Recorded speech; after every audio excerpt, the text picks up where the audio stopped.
I sat motionless, feeling trapped as my wife of 25 years explained the reasons behind serving me divorce papers. I struggled to fully comprehend her words. She noticed my distraction and asked if I was present. I apologized, admitting I had zoned out. She reiterated the terms of the divorce, emphasizing their clarity and non-negotiability. She insisted I keep the house cars and all the money in the bank. She urged me to sign, assuring me the process would be finalized in 3 months. Speechless, I reflected on our life together. Marcy and I had been together since high school, raising our twin daughters Cindy and Sandy, who went off to Columbia University. We had a cozy suburban home, both drove Volvos, and Marcy had her own credit cards and phone. I never denied her anything, never strayed or mistreated her. She never seemed discontented or voiced any grievances. This blindsided me. Perhaps that was the issue. I hadn't paid enough attention. I get the mechanics of divorce, Marcy, but can you at least explain why? It might be too late to change anything, but I want to understand. Marcy slouched into a kitchen chair, clearly avoiding the conversation, hoping I'd just sign and let her go. Give me something, Marcy. What did I do? You didn't do anything, Alan. You were perfect. Sometimes I wished you'd slip up so I'd have a reason to leave, but you never did. You did a great job with the kids and put them through college. You always gave me what I wanted, even when I was difficult. You got us a nice house. My folks love you. Don't think you're at fault because you're not. She appeared about 45, with flawless skin and perfectly styled light brown hair gleaming in the sunlight. She jogged often, maintaining a toned physique and tan. Back days found her casually dressed, but she could glam up when she chose. Marcy thought she was as perfect as me, or so she said. I couldn't fathom what was truly happening. I'm sorry, but this doesn't add up. There has to be a reason. You can't just brush it off like that. There's more to it. Alan, I'm trying to spare your feelings and save face. Let's leave it at that. No, Alan, I found someone else. He's a real estate developer with a swanky apartment overlooking the river and a sleek black Mercedes. He's attractive, wealthy, and head over heels for me. You've always been, and still are, a grocery store clerk. I'm not knocking your job. You've always provided and made us comfortable, but you'll always be a clerk. I wanted more. I never saw you strive for more. It hurt. Even though I managed the grocery department, she still saw me as just a clerk. When offered a chance to advance and move away, I declined to keep our family together. Look how that ended up. It stung, but I didn't think it was worth mentioning. Does this wealthy, good-looking guy have a name? Clayton Manning. He's the president of Keystone Development Company. How long have you known him? 6 months? Did you sleep with him? Marcy sat up straight in her chair. Her eyes scanned the room before locking onto mine. Yes, I've been avoiding this, but since you insist, yes, we were still married. Yes, I cheated on you. I was unfaithful. Are you satisfied now? I sat for a moment, then reached for the divorce papers, signing them in 3 places, initialing 2, and passing them to her across the table. I think he's better suited for you. Sorry to disappoint. I rose and left the room. As I exited, Marcy yelled, "No, that's not why. He wasn't better than you, just different. Don't you dare believe that, Alan? Don't you dare?" By then, I was out the door. I was so engrossed in my work and hobbies that I didn't even notice Marcy gradually moving her things out of the house.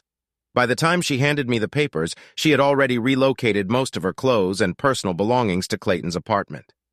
She left behind all the wedding and family photos so I could enjoy them while she was gone. Upon returning home, she was nowhere to be found. Her Volvo remained in the driveway, and I assumed she wouldn't need it anymore. On the kitchen table, she had left a power of attorney to sell the house and car. I spent the rest of the night disposing of the beer and the refrigerator. By then, I realized there was no turning back, and I didn't want to either. Marcy was gone and would be gone the next morning. I contacted work and took 3 months of overdue vacation. They had been urging me to take time off, so there was no issue. I had plenty of vacation and sick leave. I quickly called the girls at school and briefly explained that we were parting ways, but refused to divulge more details. They wanted to call Marcy, but I didn't have her new phone number. With 3 months ahead to gather myself and figure out my next steps, I disconnected my landline, changed my cell phone number, and canceled the one Marcy had. The Volvo dealer assessed the low book value of Marcy's car. I had a high school friend, Terry, who was now a real estate broker. He agreed to sell the house without listing it at a low price and with a quick settlement. As a precaution, I canceled all my credit cards and opened new bank accounts. I cashed in my life insurance policies. It was time to get things in order. I went through the house and collected everything that might belong to my wife. There was enough stuff to fill 3 trash bags. I packed the girls' personal belongings into boxes and stored them in the closet next to the house. I spent 3 hours sorting through family photos, putting all the girls' pictures in a box for them. All of Marcy's pictures went into the trash can. It might have been foolish, but I didn't care. The primary issue I faced was a lack of direction. I had no idea what I would do after 3 months. Would I stay here or leave? Would I continue working or seek something new? I had 2 hobbies. I mainly collected coins, especially those with an Indian head on them. They were easy to collect and readily available. I bought and sold them on eBay and enjoyed it. My other passion was geocaching. It gave me an excuse to get outside and exercise. Marcy hated this activity because of ticks, poison ivy, and walking. I didn't see how I could make a living doing any of these activities. When I wasn't occupied with my hobbies, I devoted time to reading the Wall Street Journal. Cindy and Sandy gifted me a subscription every Christmas. While I had no interest in stocks and bonds, I absorbed everything related to farm commodities. I possessed more knowledge about sugar, wheat, and corn than most market analysts. However, it remained merely a hobby, as I had no investments in it. My research extended to Keystone Development and Clayton Manning.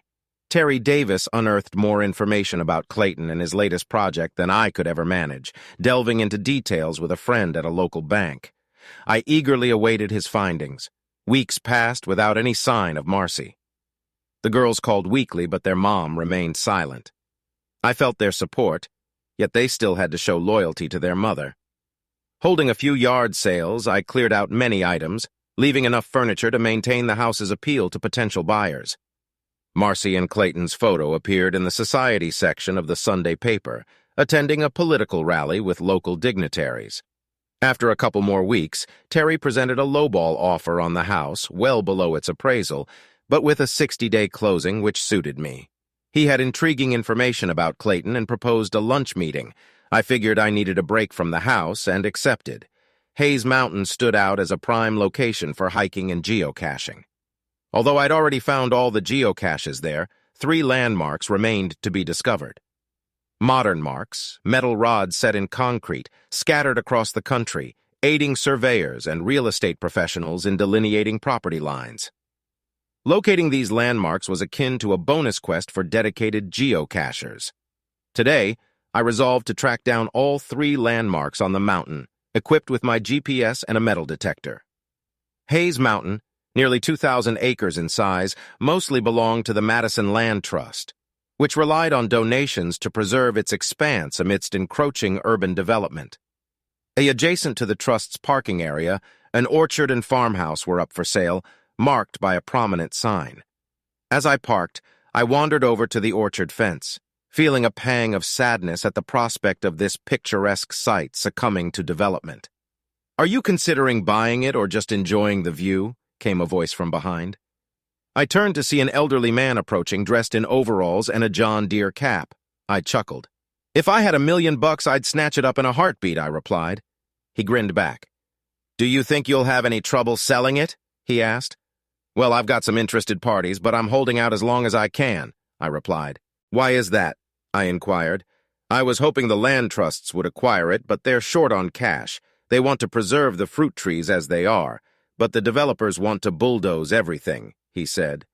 "I think it'd be a real asset to the area," I remarked. "But how can the trust compete with those big companies?" He explained. "I've offered them a good deal, even though it's listed for $1 million. I'm willing to let them have it for $600,000, but they're struggling to gather the cash in time," he replied. "If they can't, then that real estate guy gets his hands on it," he grumbled. "He's been pestering me every week." "An option isn't a sure thing, right?" I asked. "Nope," he said. "He pays $100,000 for the option to buy it later for $1 million. If he can't come up with the cash, he loses that money. It's a good deal for me, but I don't want him to succeed," he added. "He's got the funds locked up, so he's in the clear. The problem is he needs all 6 properties for the deal to go through. That's why he's offering more than it's worth." "What if you don't sell him the option?" I inquired. "He'll be in serious trouble," the old man chuckled. "If he doesn't get that lot, the whole deal falls apart and he loses everything. He's invested maybe $1 million. His backers will bail and you'll be left high and dry." "I'd help you out if I could," I said sympathetically. "Appreciate it," he replied, sounding somewhat resigned. "They all say that." We shared another laugh and I set off on my walk. His mention of Keystone caught my attention. The landmarks were about a mile apart, at least as the crow flies, but on the mountain it felt more like 2 miles. Seeing the first 2 markers was easy. They were typical surveyor's markers, but the third one? That was a different story. It was older, harder to find, buried under years of forest debris. When I finally stumbled upon it, I discovered a small brick monument with a bronze plaque attached. It was concealed beneath layers of leaves and dirt. I snapped a picture, thinking it might be worth sharing in a magazine. And then everything changed. As I moved away from the marker, my metal detector started beeping. It was faint, but it was definitely there. I slipped on my headphones and began scanning the nearby area. After some poking around, I unearthed a small iron box wrapped in oil-soaked canvas. It was rusty but sturdy, with a heavy bronze lock.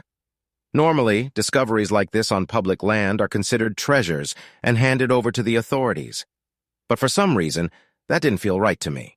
So I tucked the box into my bag and headed home. On the way back, I couldn't stop wondering about the contents of my little discovery. Gold coins, historic documents from the Civil War, the possibilities were endless, limited only by the size of the container.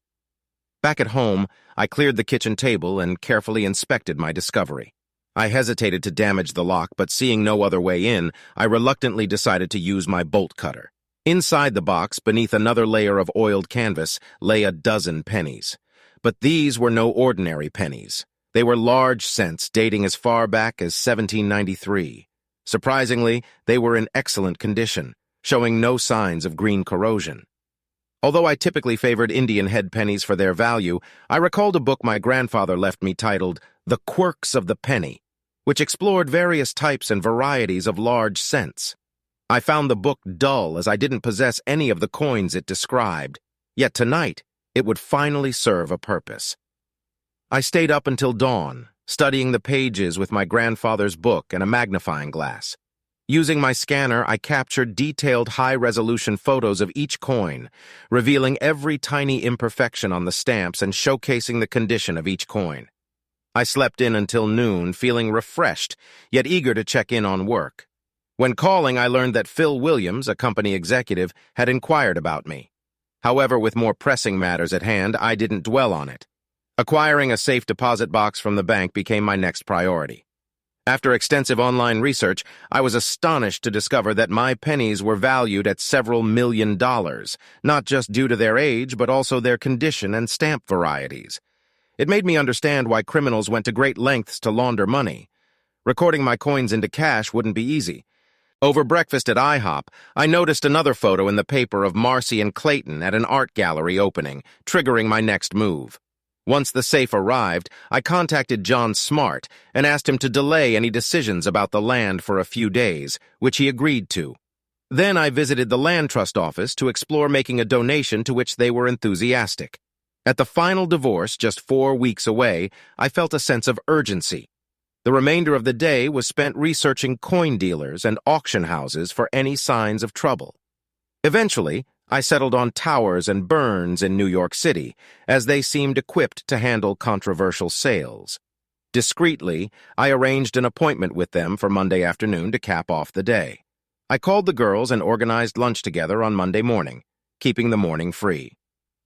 Upon arriving at Towers and Burns, I was impressed by the modern, sophisticated showroom. After providing my name, I was escorted to a less glamorous section of the building. "Welcome to New York, Mr. Simmons. I hear you have some intriguing coins to show us. Is this your first visit to the city?" I took a seat opposite James Towers. Though his face was familiar from ads, he appeared a bit older now. "Thank you. My daughters attend Columbia University, so I've been here before, but never for business. While I don't doubt your expertise in coins, do you have a team member who specializes in early copper coins? Having them present could be beneficial. I'm not too touchy about it, and I think that's a great idea." He signaled to the intercom. Murray, could you have Cookson join us in my office? Maurice Cookson, known for his guides on large cents and half cents, soon entered. He appeared older than his photos, but then again, who doesn't mind looking younger? I have 12 special coins to sell today. I hope to sell 4 and keep the 5th for your consideration. The rest I'll retain for now. If today goes well, I'll offer those to you as well. I know it sounds incredible, but I believe 6 of them will qualify for conditional census status. Mr. Cookson can confirm whether I'm correct. Where did these coins originate? James inquired. They were handed down to me by my grandfather upon his passing, I responded. Not to cast doubt, Mr. Simmons, but the story is a bit hard to believe. Can you display what you have? I laid out 4 photos on the table, each exhibiting both sides of one of the coins I'm offering today. They were enlarged about 5 times their actual size and crystal clear. James and Maurice scrutinized each photo carefully for several minutes. So what's your asking price for these 4? James asked. A quick glance at recent auctions suggests I could fetch about $1.3 million for them. I initially thought $1 million, but your figure isn't out of the realm of possibility, Morris remarked. He really knows his stuff when it comes to pennies, James added. I'm willing to offer $800,000 for the lot, but under one condition. What sort of condition are we talking about? I inquired. I have a special letter from the Land Trust about donating land. I'd like you to take a look at it, along with an advertisement for John Smart's orchard, I said, handing them over. I'd like you to purchase this plot of land and donate it to the Madison Land Trust. The price is $600,000. You'll score a hefty tax deduction and earn some serious karma points. Give us a moment, please, James said, motioning to Morris. They huddled at the far end of the room, deep in conversation, and after a few minutes, Morris stepped out and James returned to the table. Do you have any coins on you? He asked. Yes, and I've got a 5th one I'd like to keep in the mix, I replied. Mr. Cookson reappeared with a Purple Crown royal bag. We're willing to honor your terms on the land deal and hope you'll do the same on the coin deal, he said, dumping the bag's contents onto the table. It was a treasure trove of nearly 100 coins, mostly gold with some silver mixed in. The retail value of this collection is around $300,000, James explained. For various reasons, we've had trouble selling them, but you shouldn't have any issues. You've sold coins on eBay before, right? I nodded. Your grandfather's coins should fly off the shelves, and we'll both come out ahead, James said with a wink. After some consideration, I agreed. I handed over the 4 pennies to Mr. Towers, and we sealed the deal with handshakes all around. Now, Mr. Simmons, tell us about this 5th coin, James prompted. I held up the photo and described it as the top-rated 1793 strawberry coin I'd ever seen. I rated it an 8, but I'm no expert, I added. Both James and Maurice leaned in, eager to see the photo. Morris had a big grin, and James had a twinkle in his eye. How much? James asked. Best offer, as long as you can figure out how to pay me, I replied. Would you like some coffee, Mr. Simmons? Letitia? An absolutely stunning woman asked as she entered the room. Sure, black's fine, I replied. They left the room. About 30 minutes later, James returned with Letitia. Letitia Rothberg introduced herself and inquired about Mr. Simmons's possession of a passport. He confirmed that he did indeed have one. She then informed him that they would soon be heading to JFK to establish a new offshore bank account for him. Letitia also asked if he had anything for Mr. Towers. Mr. Simmons handed over the 1793 strawberry, which elicited excitement from James. He expressed his gratitude before leaving the room. Although they didn't agree on a price, Towers showed great enthusiasm for the 7 coins. Mr. Towers agreed to hold on to the small bag of coins until Simmons returned. Shortly after, Letitia and Mr. Simmons found themselves seated on a plane headed for the Cayman Islands. She didn't say much during the flight. When we landed, photographers were clamoring to snap her picture. She seemed both irritated and amused by the attention. I was clueless as to why she was such a celebrity. It was my first time flying first class, and it was over in a flash. A bright yellow mini SUV awaited us at the terminal. Letitia wasted no time hopping into the driver's seat, flashing her tanned legs in the process. I couldn't help stealing glances. Looking a bit flustered, she seemed to find my discomfort amusing. 20 minutes later, we arrived at a mid-sized condo building. Letitia owned the entire building but used the top floor as her personal space. Care for anything, Mr. Simmons? She asked as she left the room. Watching her leave was just as captivating as seeing her foot in the terminal. I'm not one to gush over women, but Letitia Rothberg was captivating. We stepped onto a small balcony overlooking the ocean. It was stunning, but the wind was a bit much for my liking. She was probably trying to impress me with the luxurious surroundings, but my mind was more on the new bank account. "You're not much of a talker, Mr. Simmons. Don't you have any questions?" she asked. "It strikes me as odd that someone of your stature would drink beer from a bottle," I remarked. "I'd imagine you sipping champagne or martinis instead. I usually think it's best to wait. But I suppose you could tell me why we had to come here to open a bank account," I added. "It's a simple, secure place to stash your cash. I think it'll serve you well," she replied. "You've got 7 more coins after all. That still seems like overkill, I admit it." To my relief, we headed back indoors, away from the wind. "Can you handle this?" Letitia suddenly asked, catching me off guard. "I brought you here to be myself for a few days." Her unexpected comment brought a smile to my face. I knew she was joking, but it was a humorous moment nonetheless. She had a great sense of humor, looked stunning, and had a fortune to boot. What more could a guy ask for? If only I were a decade younger, teasing an old man won't do any good, I joked, and we both chuckled at the situation. "Come on, Mr. Simmons, let's go grab some fresh lobsters for dinner," she suggested, and we downed the last of our long necks before heading out the door. The restaurant was amazing, but the wine the hostess selected didn't agree with me. I tried to handle it politely, but my discomfort must have been evident. "What's wrong with the wine, Mr. Simmons?" she inquired. "I'm sorry, it's just a reflex. When I was 18, I got sick on cheap white wine, and ever since the smell or taste of it makes me nauseous," I explained. "But don't worry about it, it's good wine." A few minutes later, we were served 2 fresh long necks. Strangely, there wasn't much conversation during the meal. Afterwards, we each had a slice of key lime pie and sipped coffee. "So tell me about yourself. Are you married? Any kids? What do you do for a living?" she asks. "Eager to know more about me? We've got all night, and I'm curious about how we ended up here," she added. "That's quite a few questions," I chuckled. "I have 2 daughters, both studying something related to international banking at Columbia University. Honestly, I'm not entirely sure what they're studying. I just pay the bills. That's interesting. I actually hold a master's degree from Columbia and occasionally lecture there. I've met both of my daughters," I continued. "Did you see them this morning?" she asked. "We had lunch together. They're not too thrilled when I make them skip class," I replied with a smile. "You must have married early if you have 2 daughters in college," she observed. "Yeah, it does sound like a movie line," I chuckled. I felt comfortable with this Mediterranean beauty.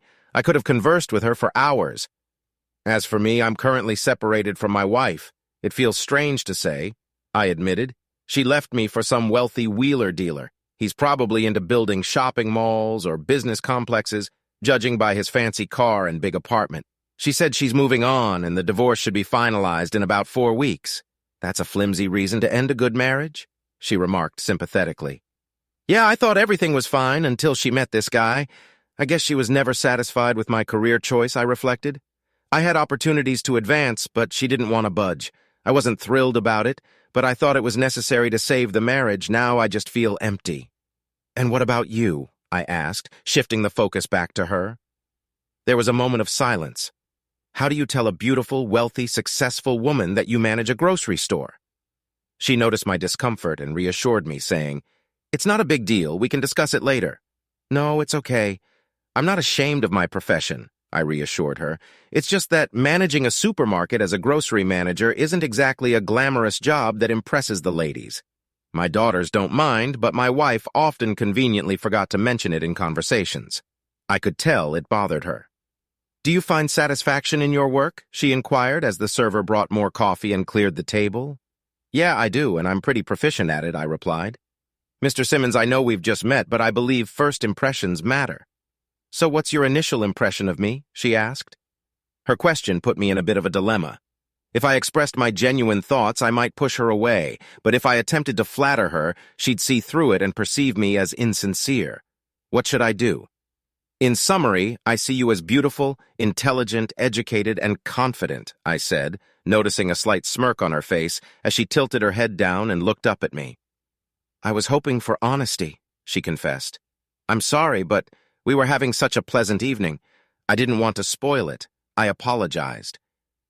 Do you truly have such a low opinion of me? She questioned, her tone becoming serious. Maybe that's why your wife left you for another man. If you hadn't always tried to please her, your marriage would have been stronger. Her words stung, but I had to acknowledge there was some truth to them. You use your beauty and charm to achieve your goals. You're accustomed to getting your way, and I sense a hint of entitlement. You play with men, but fear commitment, yet you seem astute with finances, understanding how to spend and invest wisely. If you weren't so determined to prove yourself equal to any man, you might actually make a good mother, I said, feeling uneasy but also somewhat annoyed by her earlier comment about my marriage. After a moment of silence, they exchanged looks, and she softened her tone, questioning if he genuinely believed she would make a good mother. As they drove back to the condo, the tension dissipated, and the atmosphere lightened. Their night together turned out uneventful due to separate bedrooms, which suited him fine as he hadn't expected anything. The following morning, he woke to find breakfast waiting for him along with a copy of the Wall Street Journal. Enjoying the tranquility on the balcony, he noticed the wind had died down. About 20 minutes later, Letitia joined him, playfully taking a section of the newspaper as they settled in. They quietly read and savored their coffee, as if it were a routine they'd been following for years. Despite their brief acquaintance, everything felt natural and effortless with her. He mentioned without hesitation that his phone didn't work there and he wanted to call his daughter's. Letitia offered me her cell phone and told me it was mine to use. Anxiously, I asked Cindy where she was and if everything was okay. Cindy explained that she was in the Cayman Islands, staying with a friend, and had to use her friend's phone because hers was acting up.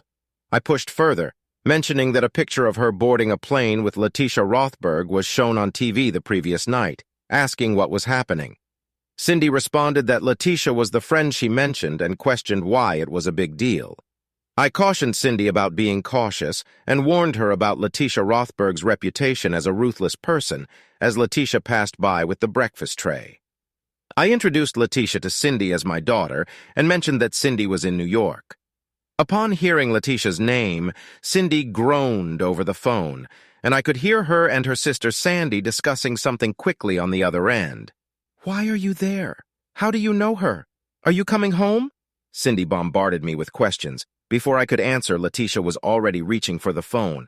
"Hi, Cindy. It's Letitia. Your dad told me about you and your sister. I'll be in New York tomorrow and would love to have lunch with both of you. Where should I pick you up?" Of course, I couldn't hear Cindy's response from my end of the conversation. "Okay, Cindy, talk to you later." "Bye," Letitia said, handing me back my cell phone. "Your daughter said goodbye. Looks like we're having lunch tomorrow. I'll be on my best behavior, even if they think I'm a shark," she chuckled, heading to her room. An hour later, we found ourselves at the Federal Reserve Bank of the Cayman Islands. With Letitia guiding me, I established my first offshore bank account. 20 minutes later, I saw that my new account had been credited with $4 million from Towers and Burns. It seemed like a fair price for 215 pennies. After our meal, she arranged for a friend to take us to feed Manta Reyes. Over dinner, I asked about her job at Towers and Burns and learned that she actually owns 60% of the company. "So, what else can you tell me about yourself?" I prodded, feeling somewhat embarrassed about my lack of knowledge regarding her. "I was born and raised in London. My dad's Syrian and my mom's Turkish. I hold an MBA from Columbia University. I've been engaged twice, but haven't been in anything serious for over 3 years. I've learned not to trust men who show interest in me. Call it cynicism, but I often feel like they have ulterior motives." She shared, "That's unfortunate," I responded, feeling a pang of sympathy. "I was hoping for a ride back to the condo. Does that mean you don't trust me, you big idiot?" She playfully teased. "I'm sorry if I seemed insensitive. I didn't mean to. It's just hard for me to relate," I apologized, feeling a bit embarrassed. "All right, let's just relax. We have a party to attend." She changed the subject, steering the conversation towards lighter topics. Later that evening, we ended up at a cocktail party in a prestigious hotel. She attracted all the attention, everyone treating her like royalty. Meanwhile, I did my best to blend in, feeling out of place in my New York street clothes. Initially, Letitia felt obliged to stick by my side, but I encouraged her to enjoy herself and let me fade into the background, where I felt more comfortable. However, she kept checking on me throughout the night. I ended up chatting with a couple of Hispanic gentlemen, cattle ranchers from Argentina. Our conversation started with soccer and eventually turned to fishing. Despite my limited knowledge, I tried to keep up, mostly nodding and smiling along. Then the topic shifted to investments when Ramon York brought up his interest in winter wheat. I listened intently as he explained his plans, though I couldn't help but wonder how someone with his apparent wealth could invest in something he seemed to know so little about. My confusion showed on my face. "Mr. Simmons, your expression tells me you're not on board with the winter wheat investment idea," Ramon observed, catching me off guard. My attempt to remain unnoticed had failed miserably. "I apologize, Ramon. I'm not really savvy when it comes to investing, and this topic is a bit beyond my expertise, I admit it, opting for a casual first-name basis to ease my discomfort." "But I have a feeling you've got some thoughts on the matter," Ramon persisted, trapping me into sharing my opinion. Feeling cornered, I mustered a weak smile. "I think I need another drink," I deflected, buying myself some time. For the next hour, I listened as an Alabama greengrocer elaborated on the promising winter wheat crop in Alberta and Saskatchewan, countering the poor harvest in the States. His explanation was thorough, but my mind struggled to keep up with the complexities of the discussion. Just when I was running out of witty remarks, Letitia came to my rescue, whisking me away from the intense conversation. As we walked off, she questioned me about the unexpected turn of events. "What was that all about, Alan? We were just chatting about food groceries," she remarked, with a hint of amusement, flashing a small smile in my direction. The following morning, we flew back to New York, where a swarm of photographers awaited Letitia's arrival.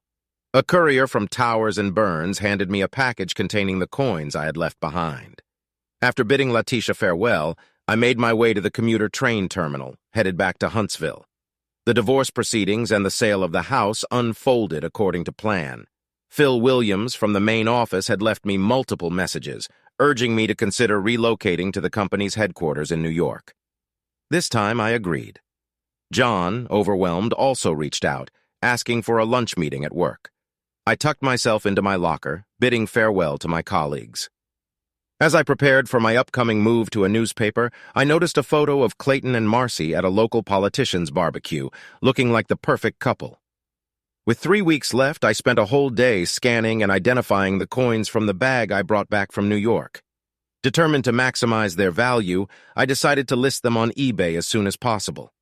As long as I didn't encounter any shady characters, everything should go smoothly.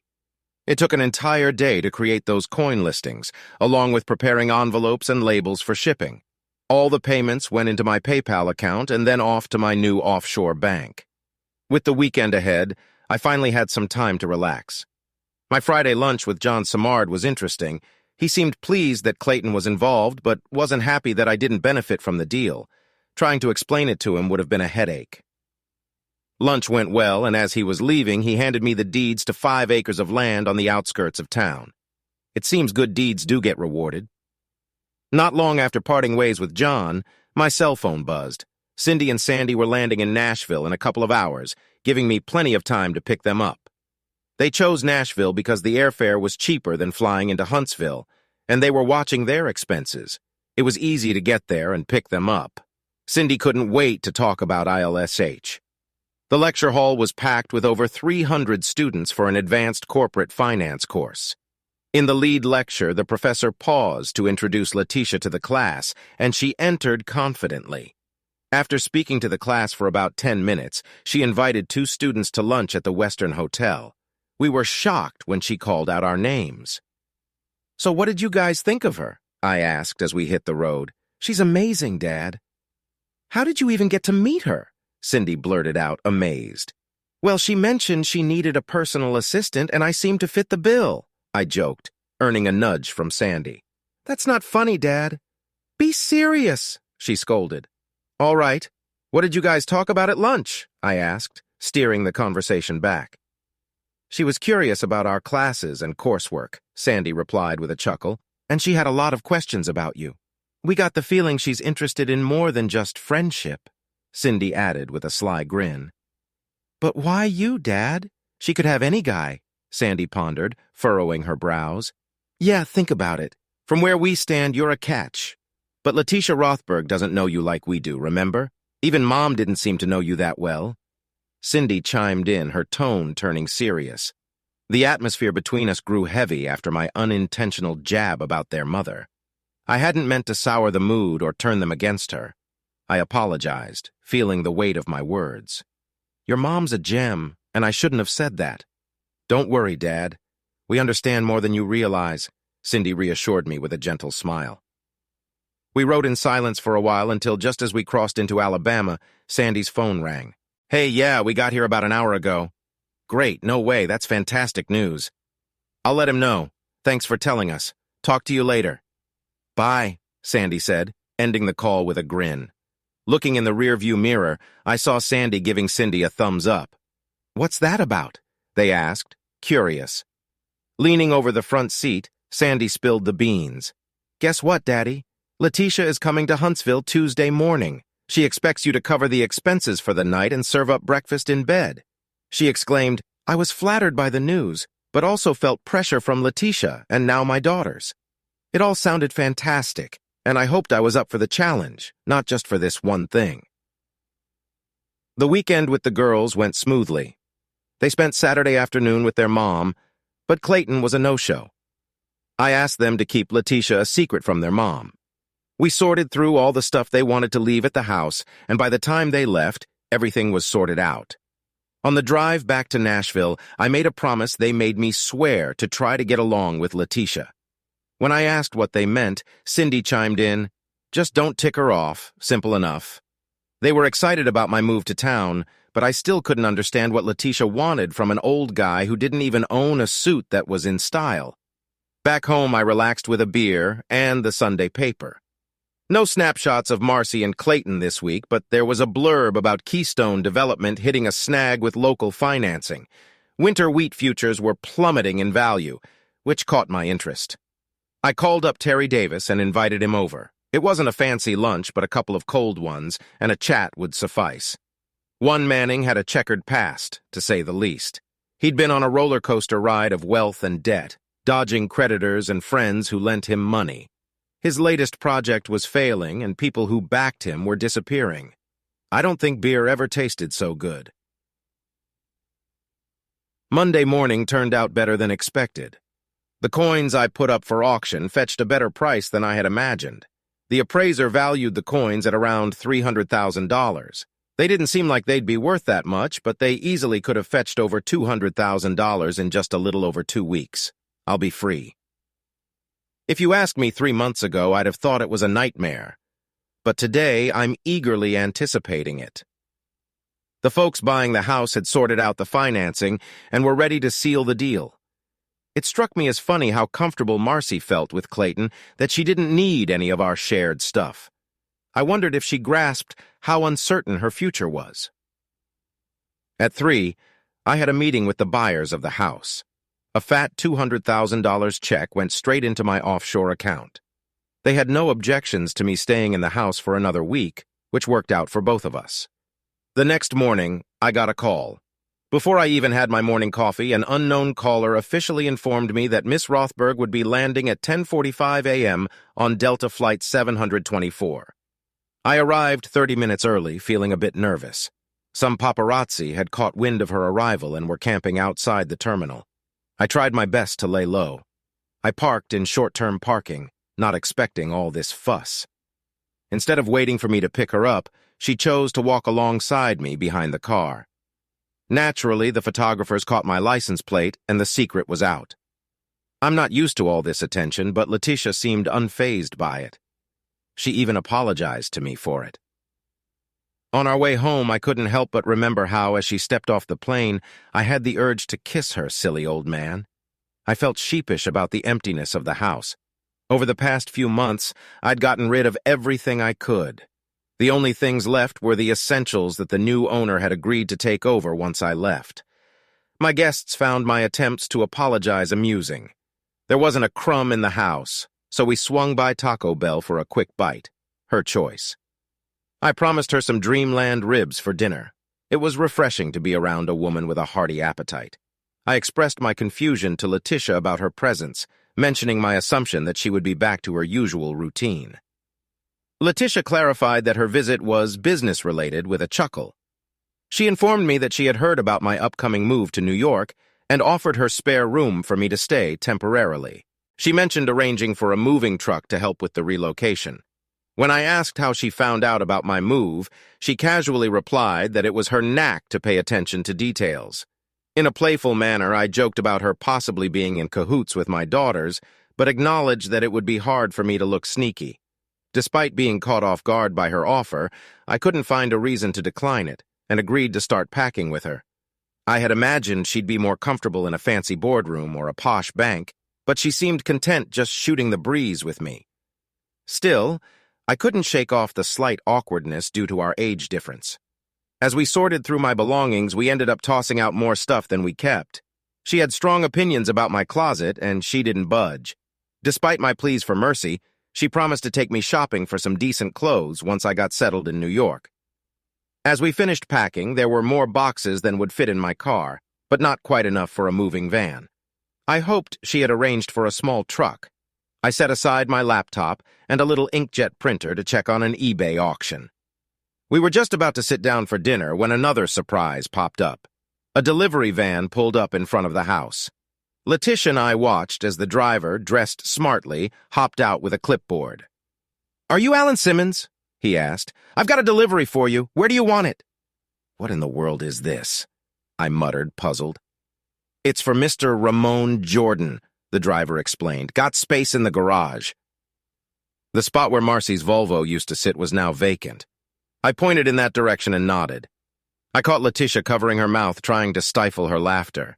I guess she found my confusion amusing.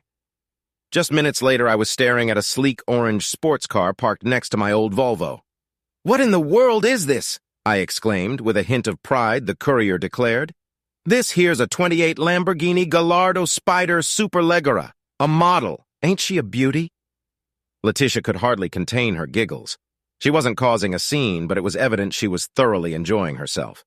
I signed off on the delivery and watched the courier leave in his fancy getup. I had no clue what I'd do with my new gift, but one thing was certain. I wasn't hauling it all the way to New York. Miss Funny Pants here can keep her fancy wheels. My guest still had a smile plastered across her face as we drove off.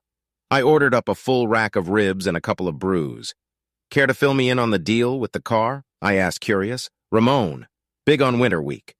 Everyone thought he was nuts as prices started to tank, but he doubled down on contracts, and in less than a week he raked in over $40 million, she explained.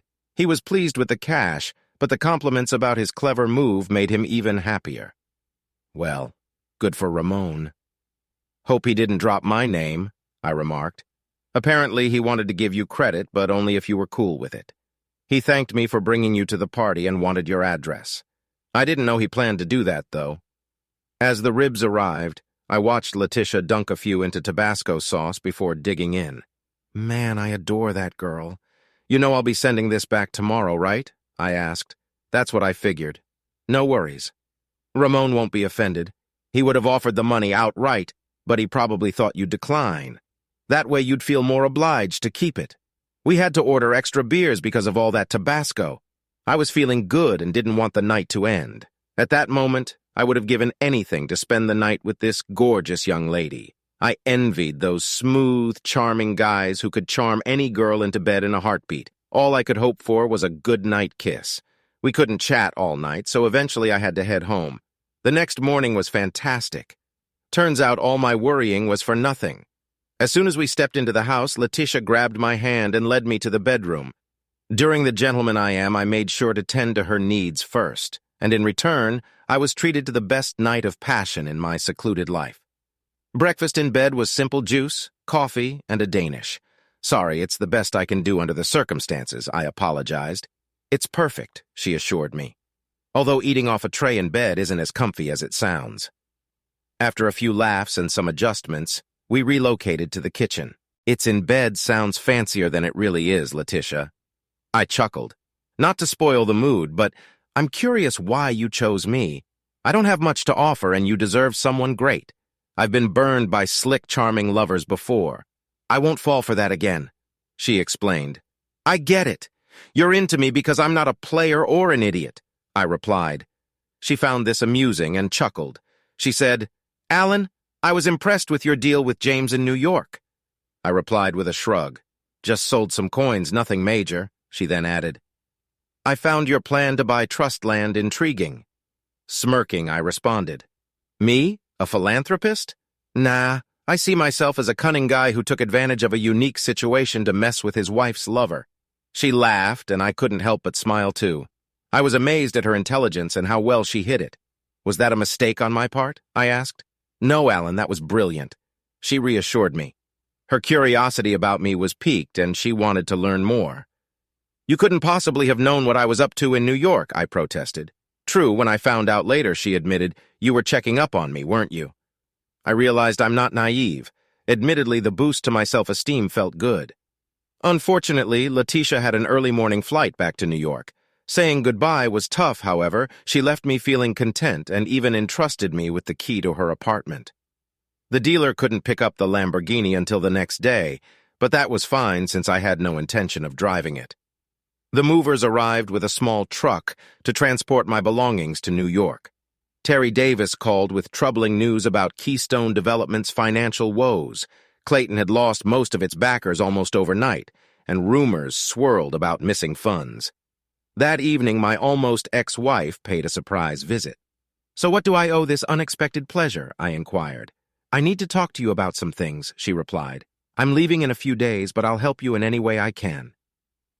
Noticing the absence of my old Volvo, Marcy questioned the orange car in the garage. Sorry, Marcy, I sold the Volvo back to the dealer after you said you didn't want it. As for the orange car, it was a gift, but I plan to return it tomorrow, I explained. Marcy was surprised by this term of affection. Curious about the expensive gift, she speculated if it came from my new girlfriend. No, it was a gesture of gratitude from a cattle rancher I helped, I clarified. As the conversation shifted, Marcy hesitated before asking about the money from the house sale. It's all gone, I admitted. You said you didn't want anything, so I used the money to set up my new apartment for the move. Marcy seemed puzzled, but accepted the explanation. When asked about my destination, I disclosed my upcoming move to New York for a new job and a significant raise. However, I chose not to mention my plan to live with Letitia. I wasn't planning on spilling the beans about the Cayman bank account either. You never mentioned what happened to the apartment, she queried. It was just leased.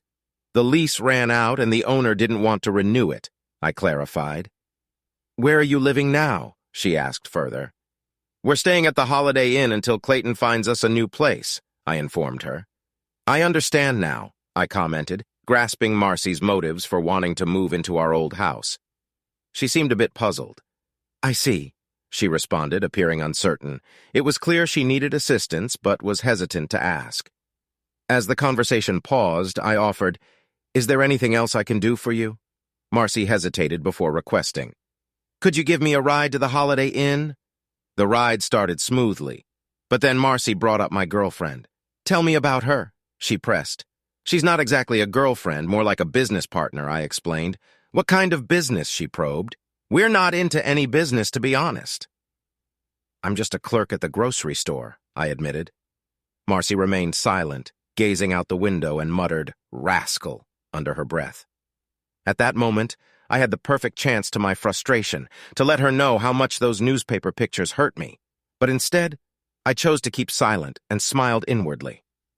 Seeing Marcy in distress, I felt a twinge of guilt, but it passed quickly as I dropped her off at the motel entrance.